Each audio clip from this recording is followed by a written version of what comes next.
الحمد لله رب العالمين والعاقبة للمتقين والصلاة والسلام على سيد الحبيب المرسلين محمد وعلى آله وأصحابه أجمعين أما بعد فأعوذ بالله من الشيطان الرجيم بسم الله الرحمن الرحيم قال الله تعالى في القرآن المجيد والفرقان الحميد إن الله وملائكته يصلون على النبي يا أيها الذين آمنوا صلوا عليه وسلموا تسليما اللهم صل على محمد وعلى آل محمد كما صليت على إبراهيم وعلى آل إبراهيم إنك حميد مجيد اللهم بارك على محمد وعلى آل محمد كما باركت على إبراهيم وعلى آل إبراهيم إنك حميد مجيد فقال جل وعلا ما كان محمد أبا أحد من رجالكم ولكن رسول الله وخاتم النبيين وكان الله بكل شيء عليما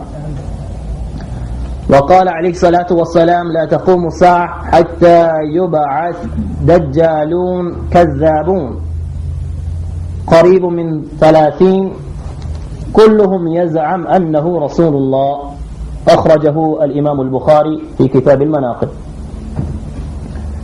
Respected brothers and sisters, Assalamu alaikum wa rahmatullahi wa barakatuh. Not very long ago I received a phone call from Brother Ahmed asking me to give a talk on Qadianism. I agreed. That's why I'm here today. Having said that, he didn't tell me what aspect he wants me to talk on, and nor did I ask. I only left it at that till a few days ago when I started reading up on Qadianism. I found that one can tackle this title from 3 different angles.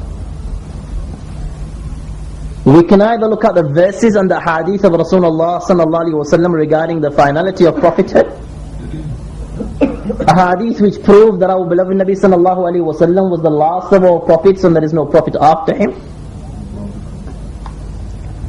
Secondly, we can either look at the history of Qadianism, how it began, the enemy behind it, its aims and objectives. Or finally, we can look at Mirza Ghulam Ahmad Qadiani, the founder of Qadianism and the false prophet of Qadian. These were the 3 different options open to me, and I chose the latter because to look at the history of Qadianism would take a few hours and demands a lot of concentration on your behalf on a Sunday afternoon when the sun is shining. Surely that would be asking for too much. Then we have the verses and the hadith of Rasulullah sallallahu alaihi wasallam regarding the finality of prophethood. They are so much in number and so clear that they need no explanation whatsoever. The hadith of Abu Hurairah radiyallahu ta'ala an akhrajahu al-Imam al-Bukhari can be found in Sahih al-Bukhari. Ana khatamun nabiyyin, I am the last of the prophets. The hadith of Sayyidina Jabir radiyallahu ta'ala an can be found yet again in Sahih al-Bukhari. فَخُتِمَ بِهِ الْأَنْبِيَاءِ, exactly the same meaning. Nabi alayhi salatu wasalam said كانت بنو إسرائيل تسوسهم الأنبياء كلما هلك نبي خلفه نبي وإنه لا نبي بعدي. But the people of Banu Israel were guided by prophets. Every time a prophet passed away, another succeeded him, another one came. There is no prophet to come after me. وأنا العاقب والعاقب الذي ليس بعده نبي. Yet again the hadith in Bukhari, that I am the last in the sense there is no prophet after me. Nabi alayhi salatu wasalam said to Sayyidina Ali, أنت مني بمنزلة هارون من موسى إلا أنه لا نبي بعدي. Yet again the hadith in Sahih al-Bukhari. Nabi alayhi salatu wasalam said to Sayyidina Ali that you are related to me as Sayyidina Harun was related to Sayyidina Musa alayhi salam, except there is no prophet after me. The hadith in Sahih Muslim, فضلت على الأنبياء بست, that Allah has bestowed upon me 6 favors which Allah has not bestowed upon any prophet before me. And one of these favors خُتِمَ بِي النَّبِيُّونَ, that I am in the last, in the line of the prophets. Yet again the hadith in Sahih Muslim, one of the most authentic books of ahadith, فَإِنِّي آخِرُ الْأَنْبِيَاءِ وَمَسْجِدِي آخِرُ الْمَسَاجِدِ, that I am the last of the prophets and my masjid is the last of the masajid. So these hadiths are so clear that they don't need me or any other scholar to explain them to you. Anybody who speaks a bit of Arabic can work out the meaning for themselves. That finally left me with Mirza Ghulam Ahmad Qadiani, the founder of Qadianism and the false prophet of Qadian. And I have brought with me a lot of references and a lot of quotations. And the reason I have done this is so that you yourselves can listen to his words, and by listening to his words you yourselves can judge him, whether he was a prophet or whether I believe, as I believe, the clown of Qadian. Every prophet that has come has performed a miracle. By Allah's leave, in support of his claim that he truly is a messenger. Mirza Ghulam Ahmad Qadiani also believes the same. When Sayyidina Ibrahim alayhi salam broke the idols, his people decided to punish him. What does the Quran say? فَحَرِّقُوهُ وَانْصَرُوا آلِهَتَكُمْ إِن كُنْتُمْ فَاعِلِينَ. They gathered wood, a huge bonfire was made. When it became hot, they threw Sayyidina Ibrahim alayhi salam inside the fire. The Quran says, يَا نَارْ كُونِي بَرْضٌ وَسَلَامًا عَلَى إِبْرَاهِيمَ. But Allah addressed the fire and said, O fire, become cold and peaceful upon Sayyidina Ibrahim alayhi salam. Now the speciality of fire is that it burns. What is fire? It is a thing that burns. In spite of this speciality, Sayyidina Ibrahim alayhi salam came out of the fire without a single mark on his body. This was a miracle of Sayyidina Ibrahim alayhi salam. As for Sayyidina Isa alayhi salam, or Prophet Jesus, as known to some that don't understand Sayyidina Isa, the Quran says, أَنِّي أَخْلُقُ لَكُم مِّنَ الطِّينِ كَهَيْئَةِ الطَّيْرِ فَأَنفُخُ فِيهِ فَيَكُونُ طَيْرًا بِإِذْنِ اللَّهِ. He would take clay, he would make a figure of a bird, and he would blow inside it, and this bird of clay, with the permission of Allah, would become alive and it would fly in the air. وَأُبْرِئُ الْأَكْمَهَ وَالْأَبْرَصَ. The Quran says that he would cure the leper and restore the eyesight of those born blind, something that the doctors of the 20th century cannot do. وَأُحْيِي الْمَوْتَ بِإِذْنِ اللَّهِ. He would bring the dead to life, all with the permission of Allah subhanahu wa ta'ala. The dead man or woman would come out of the grave, speak to those who knew and recognized them, they would die again, and they would be buried. وَأُنَبِّئُكُمْ بِمَا تَأْكُلُونَ وَمَا تَدَّخِرُونَ فِي بُيُوتِكُمْ. The Quran says that he would inform them of what they had eaten and what they had stored in their houses. Every individual, he would tell them that this is what you have just eaten and this is what you have stored for tomorrow. These were miracles of Sayyidina Isa alayhi salam. As for Sayyidina Saleh, when his people demanded to see a sign, a miracle, to prove that he is the messenger of Allah, he asked them, what miracle would you like to see? They said, أخرج لنا من هذه الصخرة ناقة مخترجة جوفاء. That take out from this mountain a she-camel which is 10 months pregnant, and then this she-camel, after it's come out of the mountain, should give birth to a young one which exactly has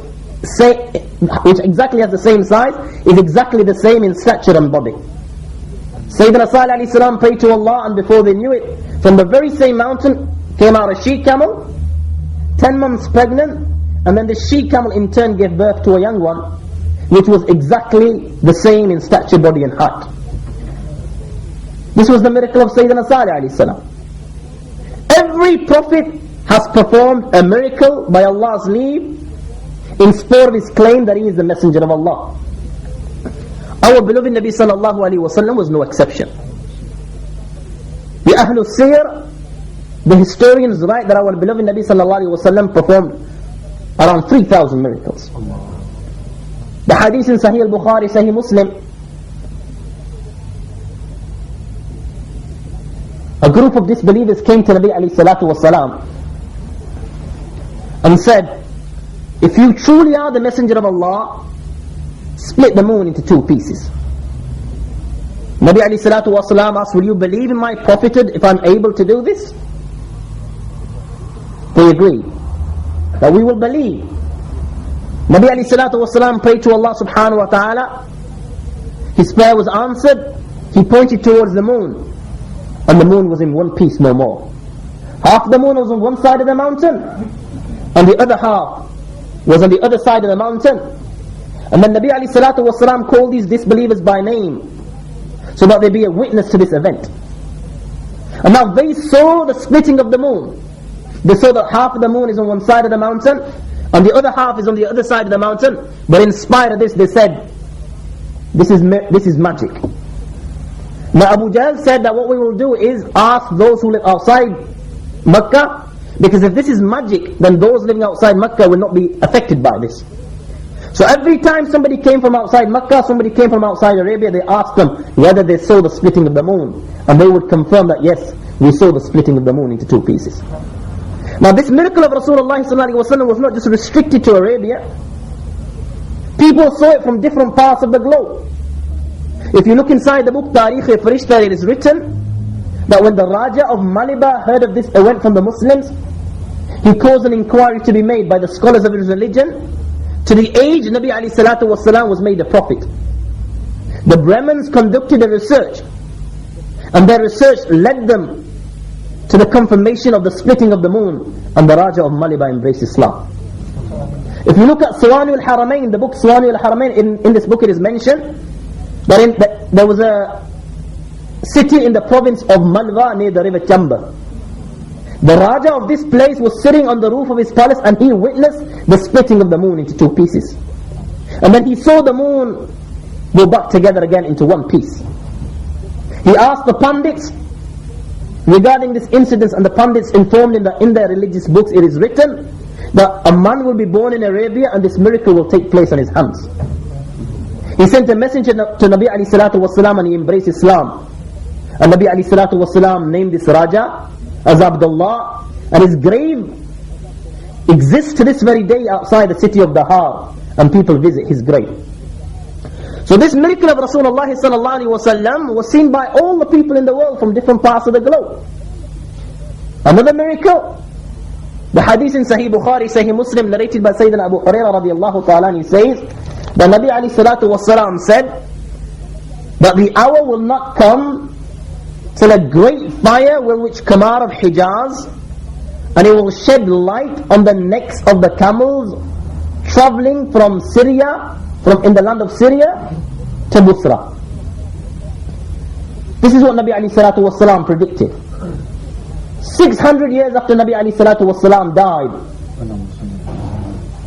in the latter part of the Abbasi rule, on the 4th of Jama'at al-Akhir, after Isha on a Jumu'ah, of great fire came out of Madinatul Munawwarah. This fire was like a huge city in which its tower and fort were appearing. The historians write that it was 12 miles long, 4 miles wide, and around 1.5 man's statures high.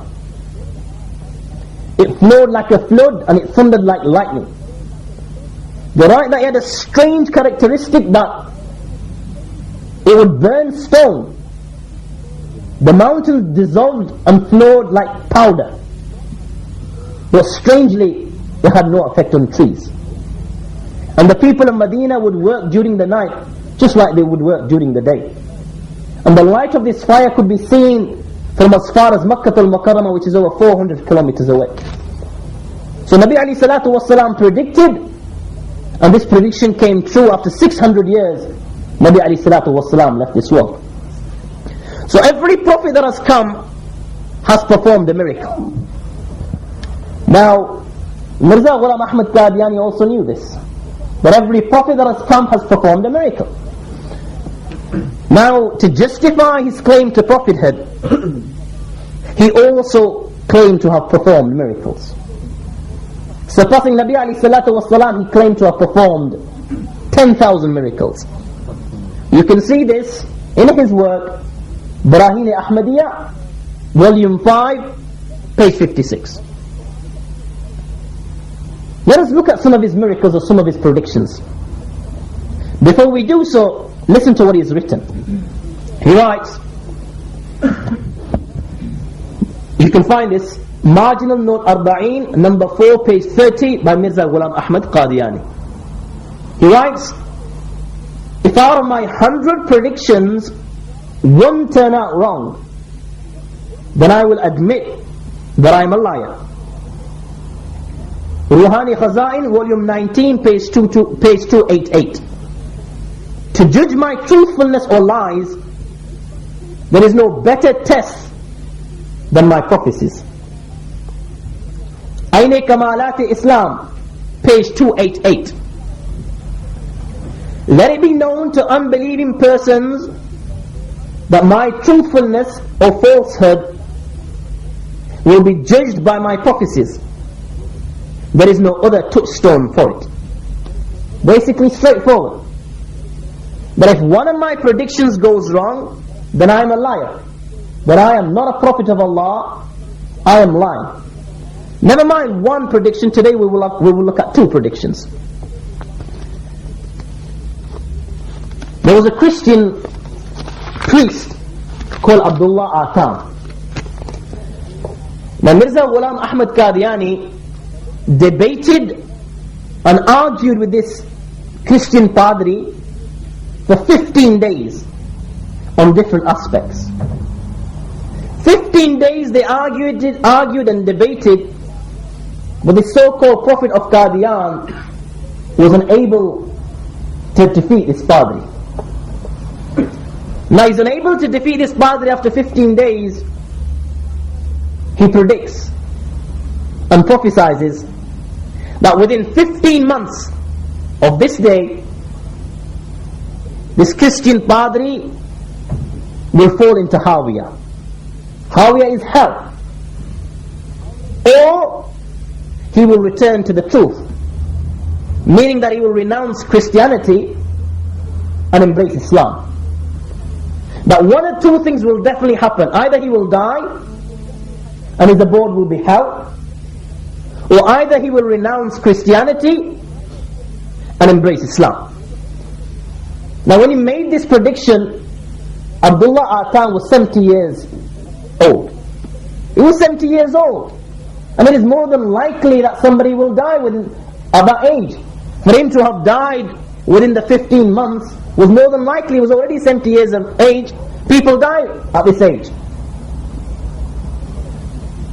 But Allah subhanahu wa ta'ala intended to expose his falsehood.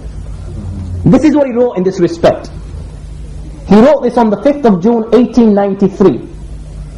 So if we work out 15 months from the 5th of June 1893, we've got July, August, September. 3 months.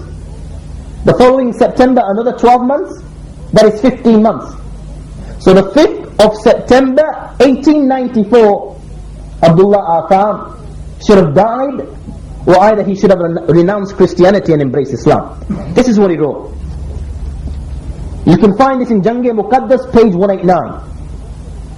I admit right this time that if this prediction goes false, that is, if within 15 months from this date, the party who is on falsehood in view of Allah does not fall into Hawiyah as death punishment, then I am prepared to undergo every type of punishment. Disgrace me, blacken my face, collar a rope around my neck, or hang me on the gallows. I am ready for all. I swear by the greatness of Allah's glory that He will certainly do the same. will certainly do the same. Will certainly do the same. Earth and sky may deviate, but not his ordainment. If I am a liar, keep the gallows ready for me, and consider me the most accursed of all the accursed persons, evildoers and Satans. I repeat, if I am a liar, keep the gallows ready for me, and consider me the most accursed of all the accursed persons, evildoers and Satans. This was his prediction. Time passed. Days passed. 15 months passed, there is only a night left. What happens? The whole of Qadian come out of their houses. The young, the old, the weak, the male, the female, and they're praying to Allah, Ya Allah, our town may die. Ya Allah, our town may die. They're rubbing their noses on the ground and praying to Allah, our town may die. And they're certain that Abdullah will not live to the next day and see the light of the next day, because their Prophet had prophesied that he is to die within 15 months, and there is only a day left, and he's definitely going to die next day. This is what the people of Qadian are doing. And the Prophet of Qadian, what was he doing? He's casting spells, magic, for his death. He had charms recited over black grams and had them thrown into dry wells, so that this Abdullah Atham dies by the next day. Next day comes, and Abdullah Atham is still living. Nor does he renounce Christianity, nor does he embrace Islam, and he's alive. Not only is he alive, he lives for another 2 years after this. He should have died by 5th of September 1894. He died another 2 years after this, July 1896. And this has been confirmed by Mirza Ghulam Ahmad Qadiani himself in the book Anjami Atam. So he said, if one of my predictions goes wrong, then I am a liar. He further said, if I am a liar, keep the gallows ready for me, and consider me the most accursed of all the accursed persons, evildoers and Satans. So this is why I consider him the most accursed of all cursed persons, acting upon his own teachings. And this is why we consider him a liar, that he was not a prophet. Because he himself said that if I am a liar, then I am not a prophet. And this is why we believe he was not a prophet. This was one prophecy that went wrong. Let us look at another prophecy that went wrong. He claimed that his marriage, proposed marriage with a woman called Muhammadi Begum, was a sign of his prophethood. Now, Mirza Ghulam Ahmad Qadiani had a relative living in Punjab. He was called Mirza Ahmad Beg, and his daughter was called Muhammadi Begum. He liked this woman. He was overtaken by her, and he wished to marry her. He asked for her hand in marriage, and every time he asked for her hand in marriage, Mirza Ahmad Beg would refuse. Now what does he do? He wants to impress Mirza Ahmad Beg and to scare him. How does he go about doing this? He says that he received a revelation from Allah, and he saw in this revelation his marriage with this woman Muhammadi Begum. And Allah had assured him that he's definitely going to get married with this woman. Firstly. Secondly, if any of the relatives object, then the relatives and this woman Muhammadi Begum will be caught up in various different kinds of calamities will fall upon them. This is what he writes. He wrote this on July 10, 1888.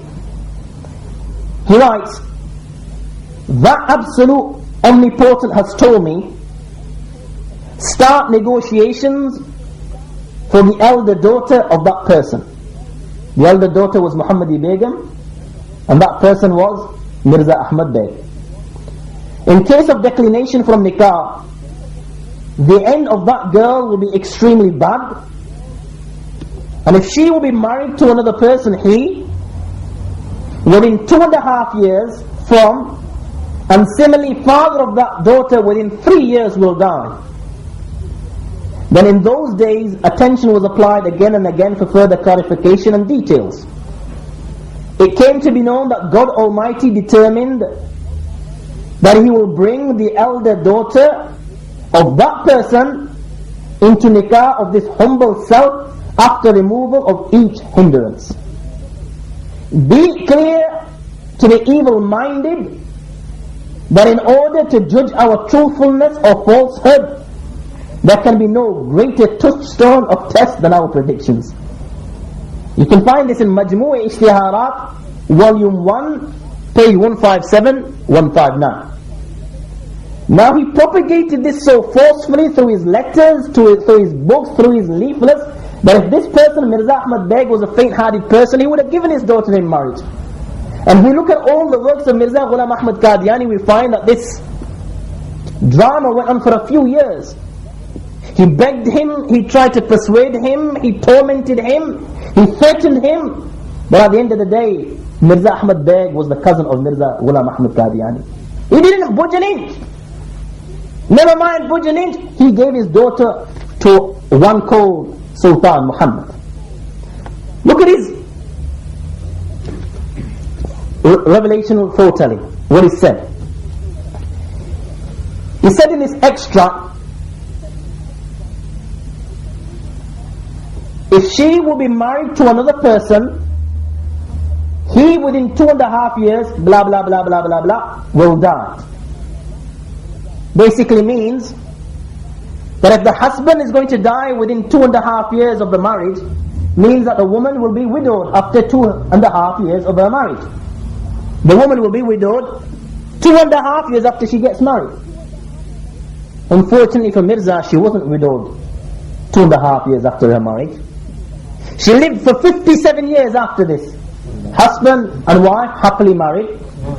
41 years after Mirza's death, and 16 years in Mirza's lifetime.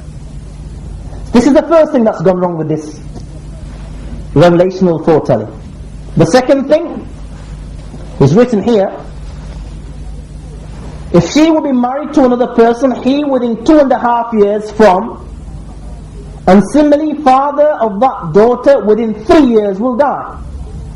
Now the husband will die after 2.5 years, and the father of this woman will die after 3 years.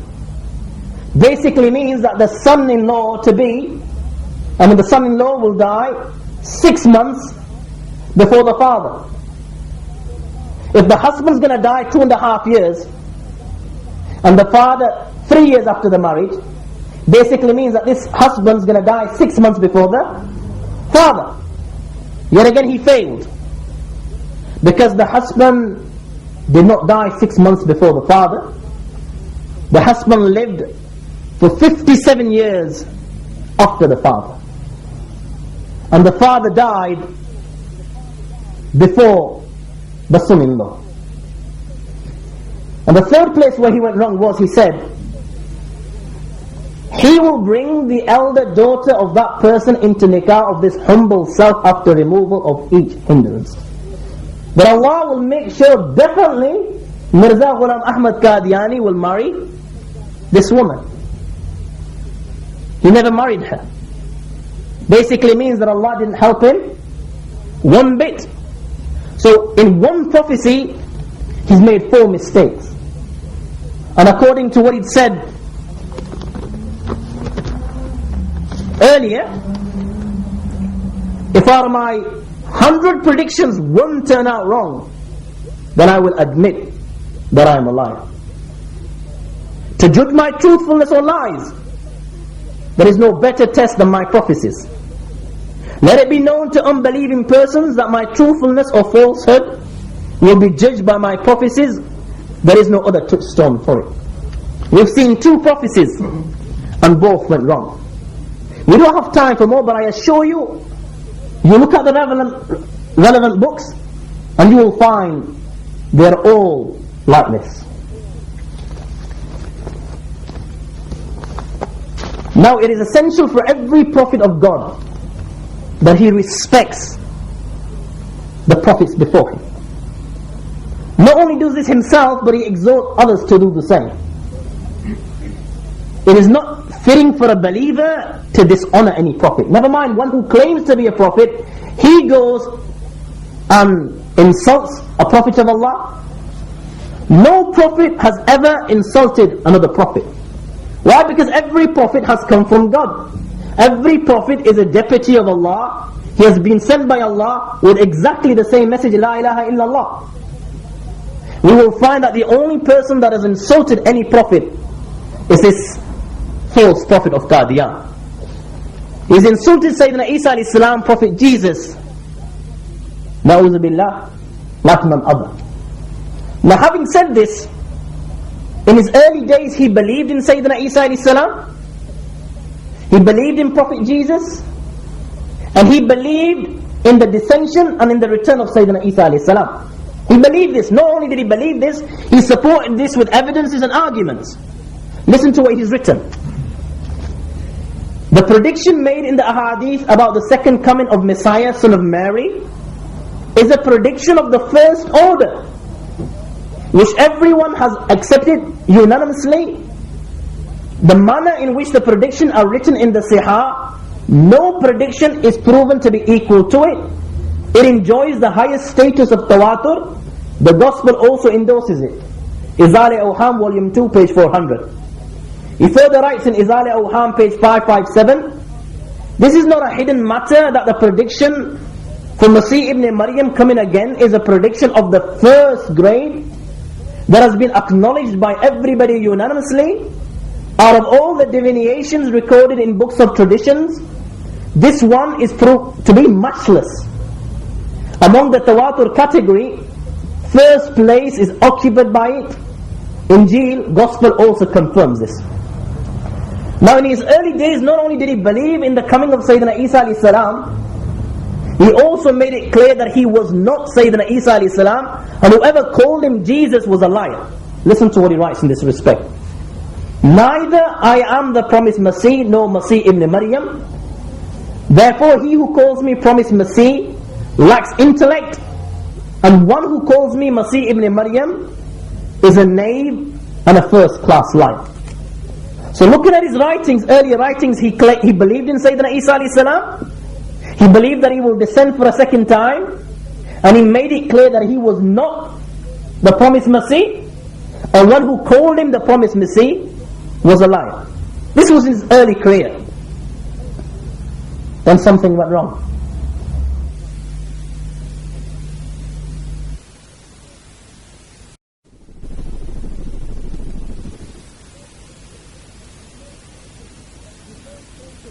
He first claimed to be Mathilul Masih, a likeness of Sayyidina Isa alayhi salam.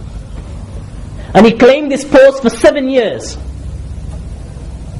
After claiming this post for 7 years, something went wrong again. And he claimed to be the embodiment of Sayyidina Isa alayhi salam. He claimed to be the living Masih, the promised Masih himself. There's a slight problem here. The problem is, he also claimed to be Hazrat Maryam alayhi salam. Anybody, even a child in madrasa, 5-year-old child will be able to tell you, whether he's a Muslim, whether he's a Christian, he will be able to tell you that Mary was the mother of Sayyidina Isa alayhi salam, was the mother of Jesus. How is it possible for a man to be a male, then become a female, or become a mother, and then the child at the same time? Now he has to justify this. Listen to how he justifies this. And you can find this in Kashtinu, page 87-89. He writes, he, referring to God Almighty, naming Mary in the third part of Barahin Ahmadiyya. Barahin Ahmadiyya is his own work. Later, as is evident from Barahin Ahmadiyya, I was reared in the form of Mary for 2 years. When my body was filled with the soul of Christ, Just as the body of Mary was filled with Christ's soul, and in a metaphorical sense I became pregnant with the soul of Christ.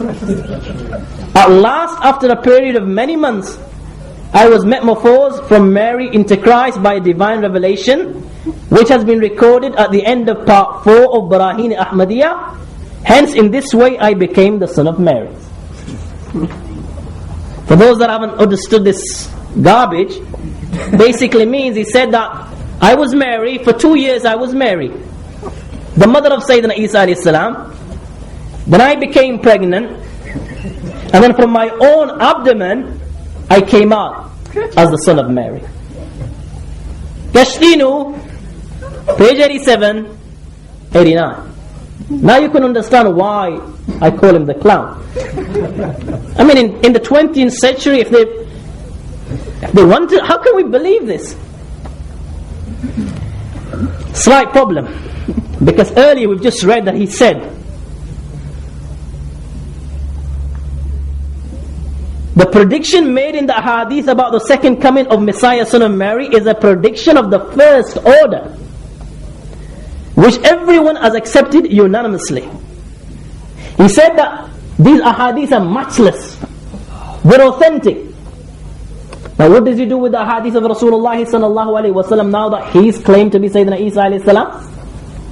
Only one option is to play with the hadith of Rasulullah sallallahu alaihi wasallam. Now for example, the hadith of Nawasim bin Sam'an, which can be found in Sahih Muslim, which states regarding Sayyidina Isa alayhi salam, كيف ينزل عند المنارة البيضاء شرقية دمشق. This hadith of Rasulullah and the other hadith of Rasulullah sallallahu alaihi wasallam state that Sayyidina Isa alayhi salam is going to descend from the heavens. This is the belief of the Muslims. Now how does he go about playing with this hadith? Because he himself has acknowledged that these hadith are authentic. He writes that where in the hadith it is mentioned descension, nuzul, it doesn't mean nuzul.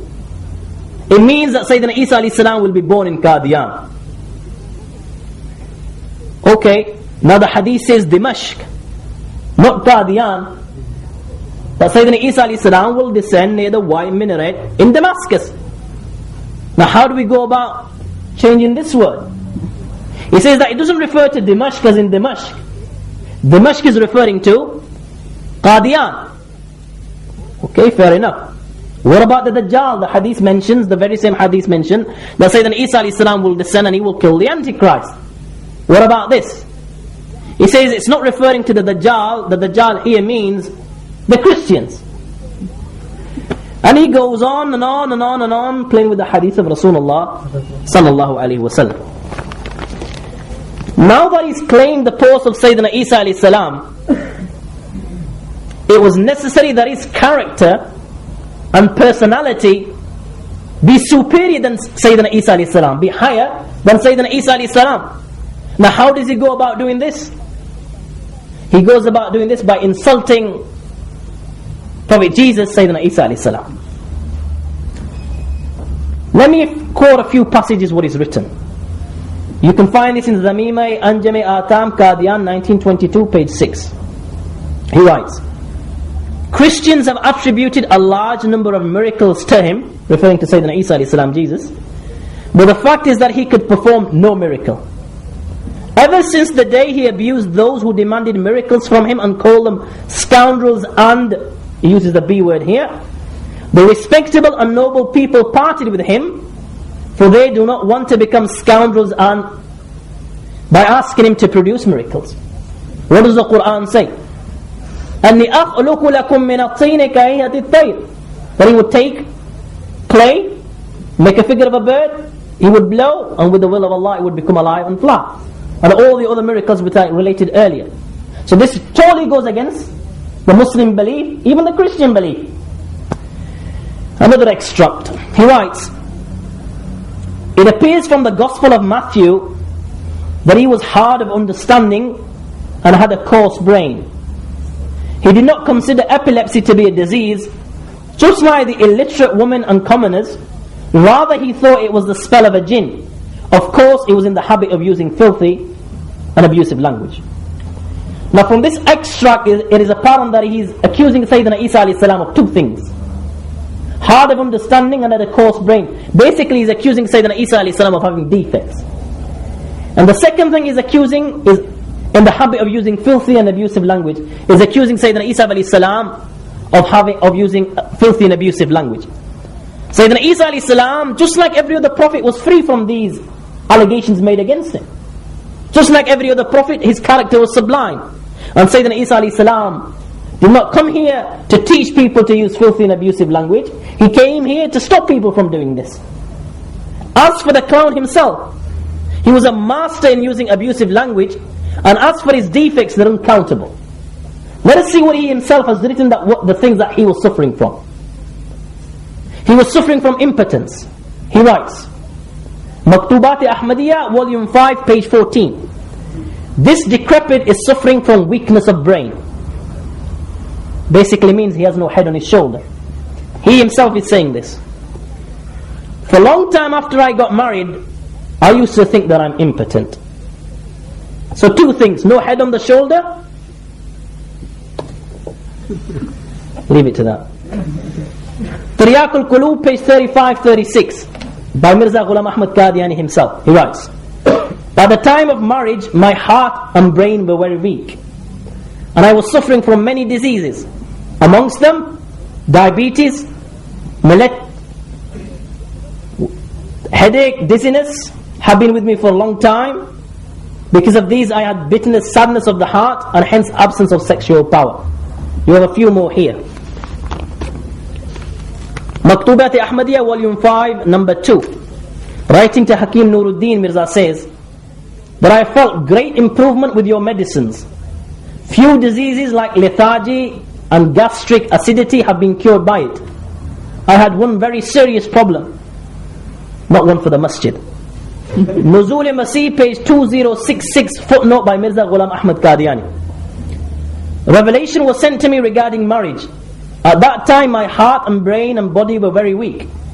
Apart from diabetes, dizziness in the head and sadness of heart, I was suffering from tuberculosis, TB. Siratul Mahdi, part 1, page 51. He used to get attacks very frequently and his health was generally down. Siratul Mahdi, part 1, page 51. Hazrat was a chronic melancholic. This illness was inherited. Mirza Sahib had a real uncle whose name was Mirza Jama'at Beg. He had one son and one daughter, and both were suffering from mental defects. Boy's name was Mirza Sher Ali, girl was Hurmat Bibi. She got married to Hazrat Sahib.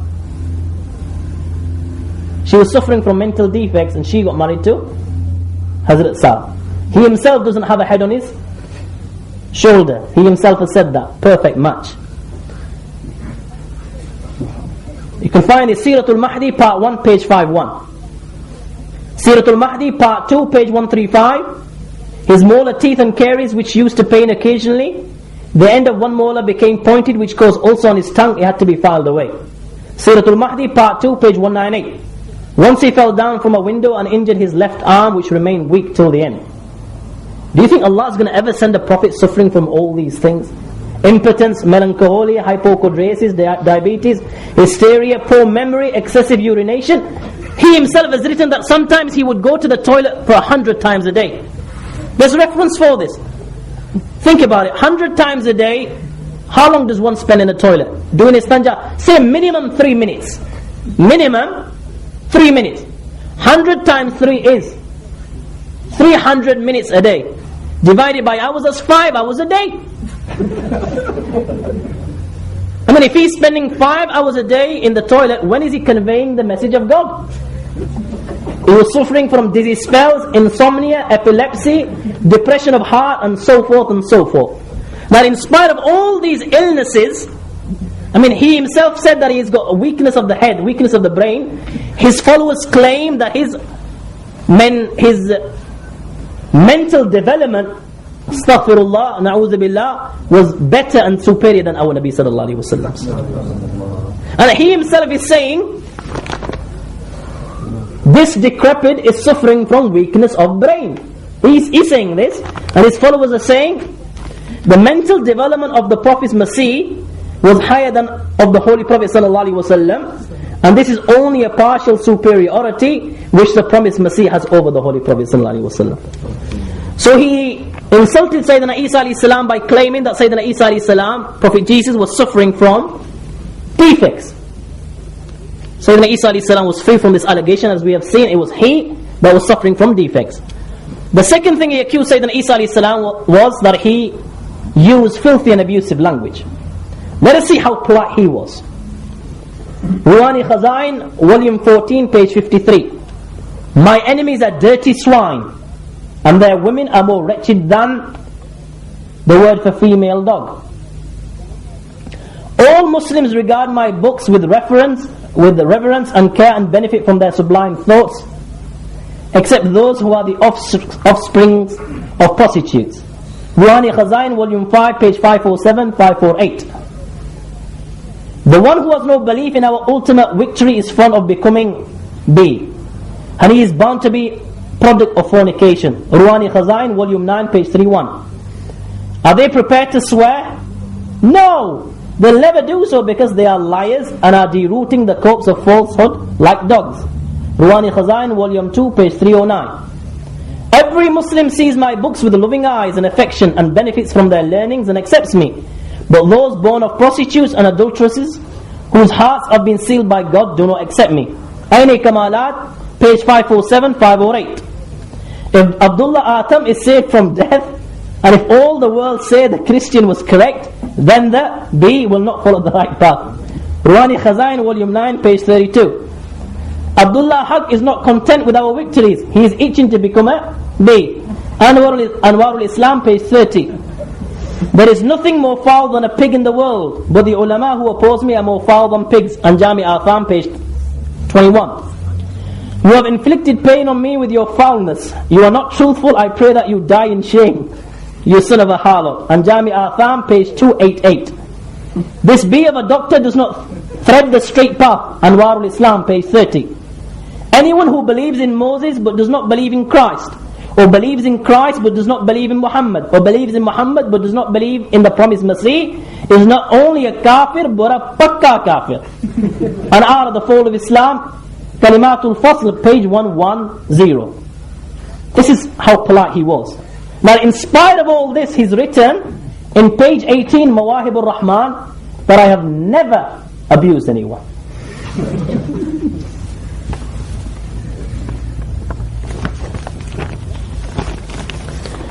Let us look at another extract in which he insults Sayyidina Isa alayhi salam. He writes that, you can find this in Dafi Bala. He writes, the truthfulness of Jesus is not proved to be greater than that of the other truthful men of his time. In fact, Apostle John enjoys a superiority over him, for he did not take alcoholic liquor, and it was never heard that a prostitute had applied perfume bought from her earnings to his hair, or touched his body with her hands or tresses, or that an unrelated young woman waited upon him. It is for this reason that the Quran has used the term hasur. Hasur means one who keeps his carnal desires in check, for Apostle John, but it does not call Jesus by this name, and he goes on. Ruwani Khazain, volume 9, page 449, he writes, a young and beautiful prostitute sits close by as if sitting in his lap. He's referring to Sayyidina Isa alayhi salam here, and he writes rubbish, rubbish, rubbish, rubbish, rubbish, and he keeps on going. Now, in these two references, he's accused Sayyidina Isa alayhi salam of two things. A, taking alcoholic liquor, and secondly, associating with bad women. Yet if we look at his life, the only person that took alcoholic liquor and associated with bad women was he himself. This is a letter that he's written to a one called Muhammad Hussain Saab. He writes, my dear brother Muhammad Hussain Saab, may God protect you. Assalamu alaikum. Mia Yar Muhammad is being sent now. Things to be purchased. You purchase yourself and purchase one bottle of tonic wine from plumber's shop. But I need tonic wine. Keep this in mind. Rest is okay. Whether you bring anything else, that's irrelevant, as long as you bring tonic wine. Never mind tonic wine, he was hooked on drugs. Not only was he hooked on drugs, he gave others drugs. Article by Mia Mahmood Ahmad, Khalifa Qadian, taken from the newspaper Al-Fadl Qadian, volume 17, number 6, dated 19 July 1929. This is what's written inside. Hazrat Masih Ma'ud, made a medicine, tiryaki ilahi, by instructions from God. Allah told him to make this medicine. And its main constituent was opium.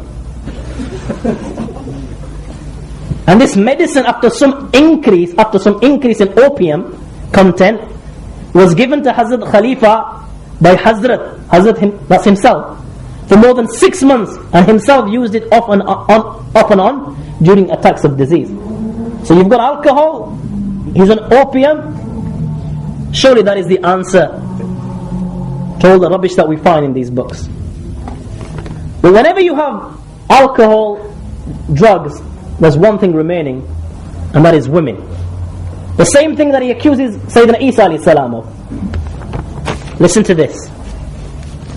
This is a statement of one called Ghulam Muhammad Qadiani, the husband of Aisha, and it's published in the newspaper Al-Fazl, March 20, 1928, page 6 and 7. He writes, "My late wife went to Hazrat Promised Masih at the age of 15 in Darul Aman.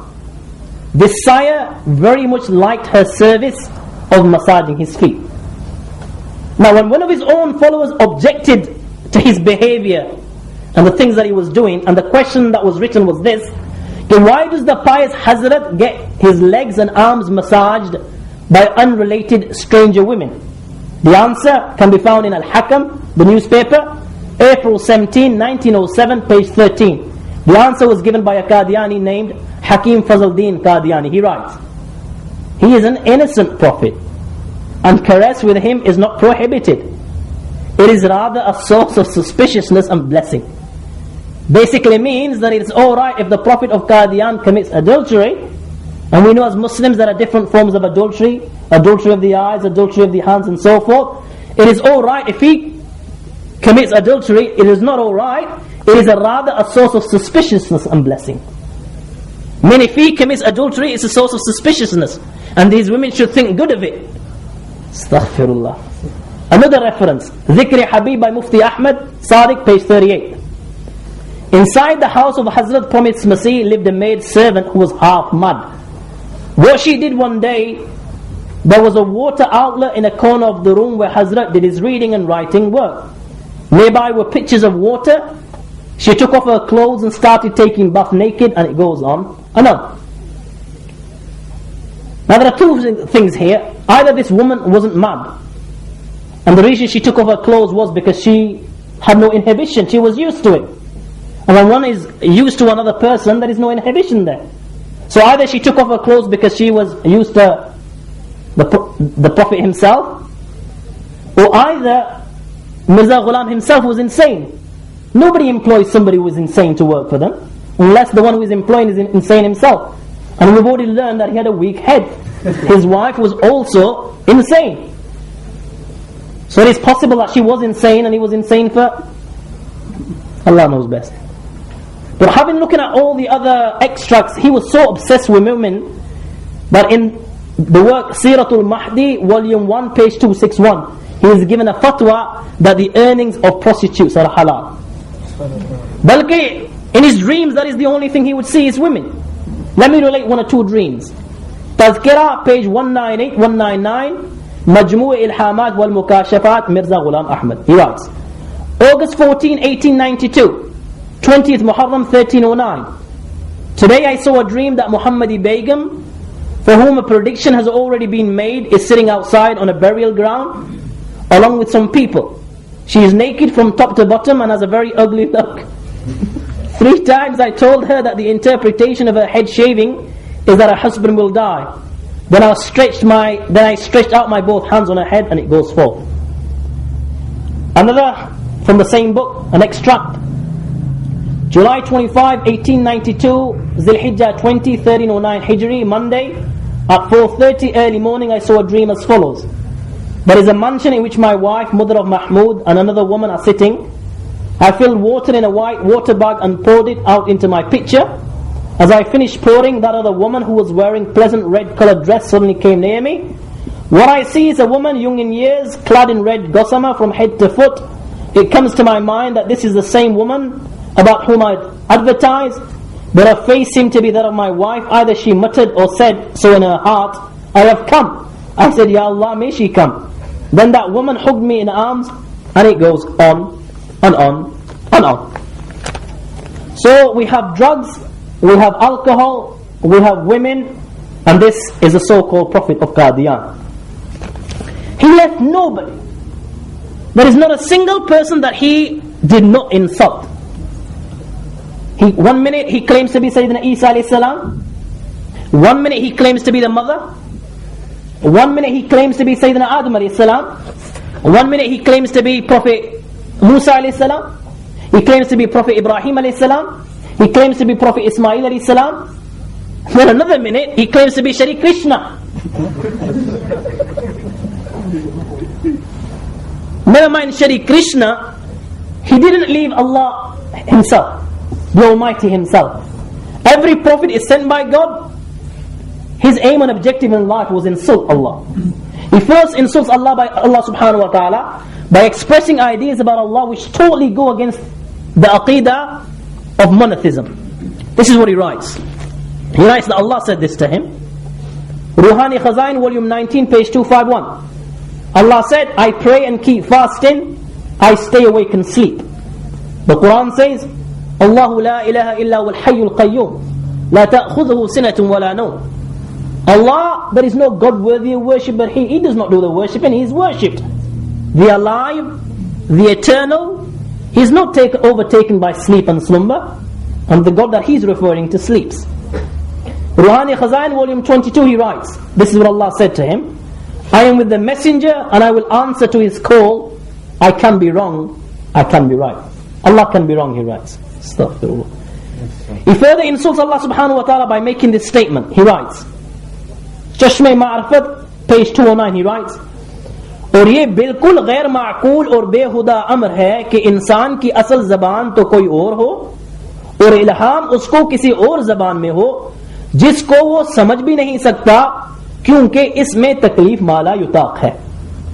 What he said is that it cannot be understood or behuda amr hai, and it is silly that a man receive a revelation in a language that he doesn't understand. Why? Isme taklif mala yutak hai, because in this it is burdening with a responsibility which he is unable to carry out. This is what is written in Chashme Ma'rifat, Safa 209.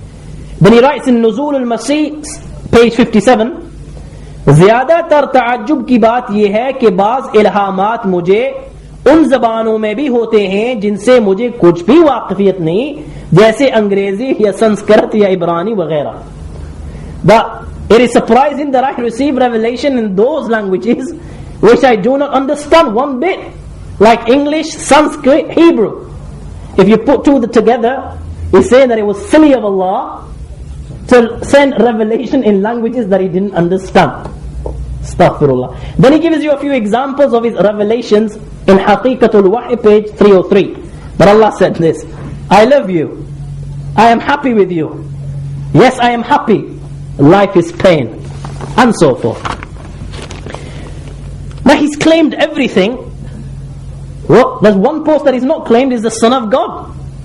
So he claims the Son of God, and this is how he insults Allah, by claiming the Son of God. And he writes, Al-Bushra, volume 1, page 49, he writes that Allah said to him, listen to me my son.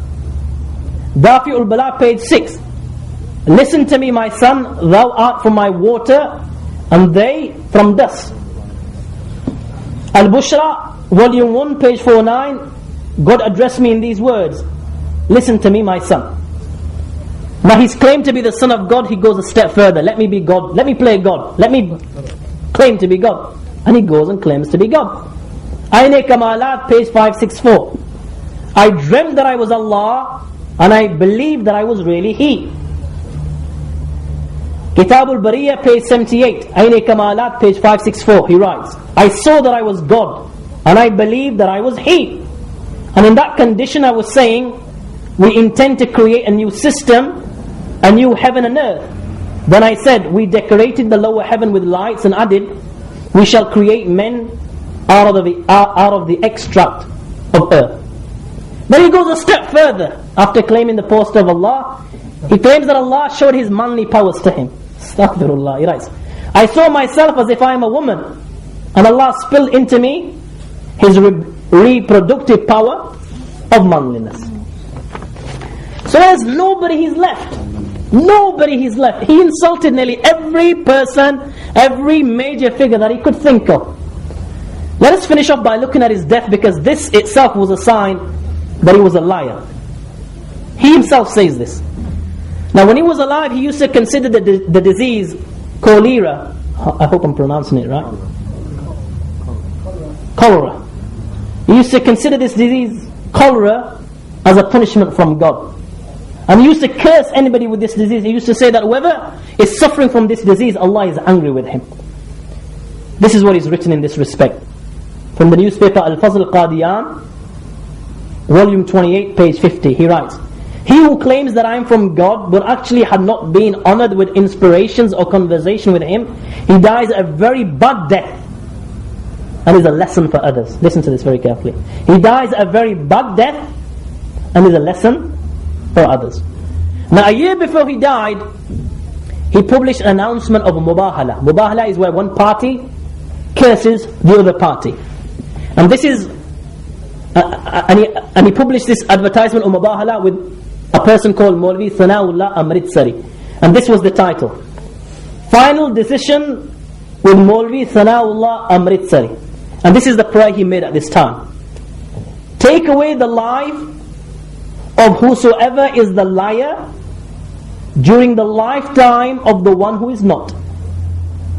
Let the death of the liar not be caused by any human hand, but by a fatal disease such as